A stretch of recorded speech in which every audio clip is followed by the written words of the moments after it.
அஸ்ஸலாமு அலைக்கும். ஜவ்வரிசி வச்சு ஒரு இஃப்தார் ரெசிபீஸ் குயிக்காக நம்ம பார்க்கலாமா? இது ரொம்பவே டேஸ்ட்டாக இருக்கும். வாங்க எப்படி செய்யலாங்கிறது பார்க்கலாம். இதுக்கு நான் ஒரு 100 கிராம் வந்து ஜவ்வரிசி வாங்கினேன். நல்லா 2 தண்ணி கழுவிட்டு, அதுக்கப்புறம் 3 தண்ணி ஊற்றி நல்லா ஊற வச்சு எடுத்துட்டோம்னா, இந்த மாதிரி புசு புசுன்னு வந்துடும். அதுக்கப்புறம் குக்கரில் மாற்றிட்டு ஒரு விசில் விட்டு எடுத்தால் போதும். சூப்பராக ரெடியாகி குக்காய் வந்துடும். அதுக்கப்புறம் மண்டலம் வந்து நம்மளுக்கு சுவைக்கேற்ப எவ்வளோ நாள் சேர்த்துக்கோங்க.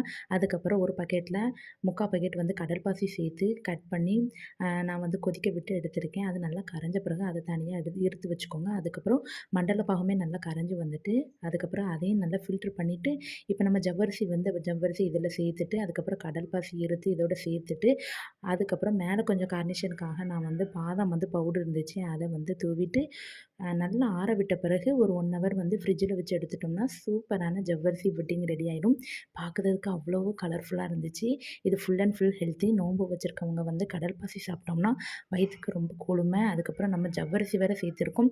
எதுவும் அல்சர் பிரச்சனை உள்ளவங்க அந்த ஜவ்வரிசி சாப்பிட்டா வயிற்று புண்ணும் ஆற்றும். இது நம்ம மண்டல பாகில் தான் நம்ம செஞ்சுருக்கோம். அது full and full healthy. Try பண்ணி பாருங்கள்.